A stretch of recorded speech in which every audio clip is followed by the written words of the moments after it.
Greenland. Mungkin yang terbayang cuma daratan es yang luas banget ya.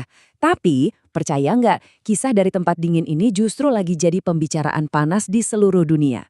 Nah, pertanyaannya sekarang, mungkinkah kita lagi melihat lahirnya sebuah negara baru? Angka ini, 57.000, coba tebak ini apa? Ini adalah seluruh populasi Greenland.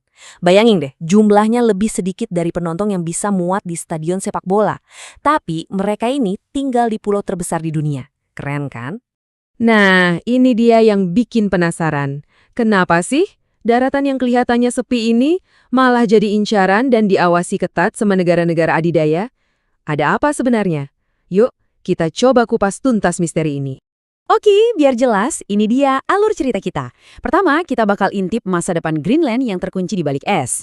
Terus, kita flashback jauh ke belakang buat kenalan sama para penghuni pertamanya. Dari situ, kita lanjut lihat gimana pengaruh Denmark, perjalanan mereka menuju pemerintahan sendiri, dan yang paling penting, kita cari jawaban atas pertanyaan besar, bisa nggak sih Greenland benar-benar merdeka?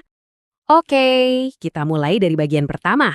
Kenapa sih Greenland tiba-tiba jadi sepenting ini di zaman sekarang? Jadi gini, kuncinya ada di 3 hal. Pertama, es yang mencair itu ternyata membuka jalur pelayaran baru di Kutub Utara. Ini jalur super strategis. Kedua, di bawah es itu, wah, ada harta karun modern, minyak, gas, sampai logam langka yang krusial banget buat teknologi. Dan yang ketiga, lokasinya itu loh strategis banget buat militer. Nggak heran kan kalau Amerika, Rusia, sampai Tiongkok semua ngelilik ke sana. Greenland sekarang udah kayak jadi papan catur baru buat kekuatan-kekuatan besar dunia. Tapi, tahu nggak, untuk benar-benar paham kenapa semua ini terjadi sekarang, kita nggak bisa cuma lihat masa kini. Kita harus mundur ke masa lalu dan melihat akar ceritanya. Nah, mari kita masuk ke bagian kedua. Siapa sih sebenarnya orang-orang pertama yang berhasil menaklukkan daratan es yang super keras ini? Ceritanya itu dimulai ribuan tahun yang lalu loh. Sekitar 2500 sebelum Masehi, datanglah kelompok pertama, Paleo-Inuit. Lompat jauh ke depan, tahun 982 Masehi, muncul seorang Viking terkenal, Erik the Red, yang bikin pemukiman Norse di sana.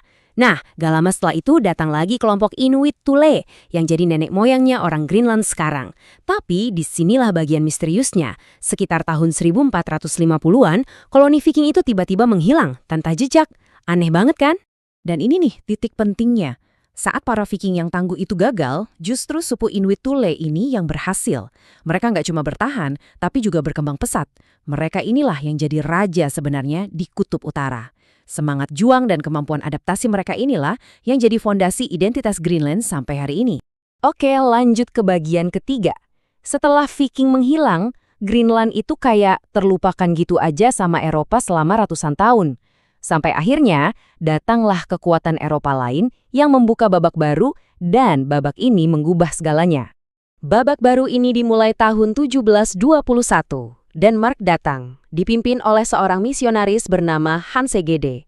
Tapi mereka datang bukan cuma buat berdagang, mereka membangun sistem kolonial, menguasai semua perdagangannya, dan mulai menyebarkan agama Kristen ke penduduk Inuit.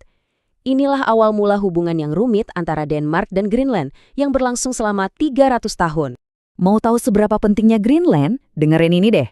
Tahun 1946, pasca Perang Dunia Kedua, Amerika Serikat nawar mau beli Greenland. Harganya $100 juta dalam bentuk emas. Gila kan? Tapi tawaran fantastis itu ditolak langsung sama Denmark. Itu menunjukkan betapa berharganya pulau ini. Walaupun nggak berhasil beli, Amerika nggak nyerah gitu aja. Mereka akhirnya bikin kesepakatan sama Denmark buat membangun pangkalan udara Thule di tahun 1951. Dan pangkalan ini, langsung ngubah Greenland jadi pos pertahanan super penting selama Perang Dingin. Nah, pangkalan inilah yang jadi bukti awal nilai strategis Greenland yang masih relevan banget sampai sekarang. Masuk ke bagian keempat. Hubungan sebagai koloni ini tentunya nggak abadi. Pelan-pelan tapi pasti, orang Greenland mulai bangkit dan menuntut hak untuk menentukan nasib mereka sendiri. Prosesnya itu bertahap, nggak langsung merdeka. Kita lihat ya, langkah pertamanya di tahun 1953, statusnya diubah dari koloni jadi bagian dari Denmark. Terus, lompatan besarnya terjadi tahun 1979. Mereka dapat home rule, atau otonomi buat ngurusin urusan dalam negeri kayak pendidikan. Nah, puncaknya itu tahun 2009, mereka berhasil dapat self-government, atau pemerintahan mandiri. Ini penting banget karena mereka akhirnya punya kontrol penuh atas, yaitu dia, sumber daya alam mereka. Dan perlu dicatat ya, ini semua bukan pemberian dari Denmark. Ini murni hasil perjuangan rakyat Greenland sendiri. Lihat saja hasil referendum tahun 2008. Wow, 75% penduduknya memilih ya untuk pemerintahan mandiri. Angka segitu besar jelas menunjukkan keinginan kuat mereka, dan itu nggak bisa dibantah lagi.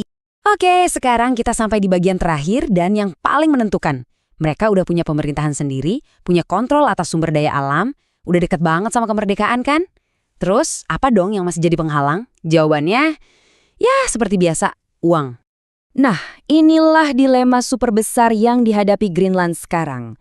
Di satu sisi, impian kemerdekaan itu menggiurkan banget. Jadi negara berdaulat penuh, punya harga diri sebagai bangsa. Tapi di sisi lain, ada realita yang pahit. Kalau merdeka, ekonomi mereka gimana? Subsidi besar dari Denmark bakal hilang. Belum lagi tantangan diplomasi dan hubungan luar negeri yang harus mereka hadapi sendiri. Pilihan yang sangat sulit. Biar lebih kebayang, coba kita lihat dari mana uang mereka datang. Kira-kira, setengah dari anggaran mereka itu dari industri perikanan, andalan utama mereka. Nah, setengahnya lagi dari mana? Ternyata itu dari subsidi tahunan dari Denmark. Uang ini dipakai buat hal-hal vital kayak sekolah dan rumah sakit. Jadi, kalau mau merdeka, mereka harus siap kehilangan separuh anggaran mereka. Ini dia rintangan terbesarnya. Tapi yang luar biasa, walaupun resikonya segede itu, semangat buat merdeka nggak padam. Survei menunjukkan sekitar 56% orang Greenland tetap ingin merdeka penuh. Ini bukti kalau buat sebagian besar dari mereka, identitas dan kedaulatan sebagai sebuah bangsa itu, ya nggak ternilai harganya. Jadi, kita kembali lagi ke pertanyaan di awal tadi. Setelah ribuan tahun perjalanan, dari para pemburu kuno, koloni yang hilang, sampai jadi rebutan kekuatan dunia, apakah di abad ke-21 ini kita bakal menyaksikan lahirnya sebuah negara baru? Di atas hamparan es kutub utara, sebuah babak baru dalam sejarah dunia mungkin sedang ditulis.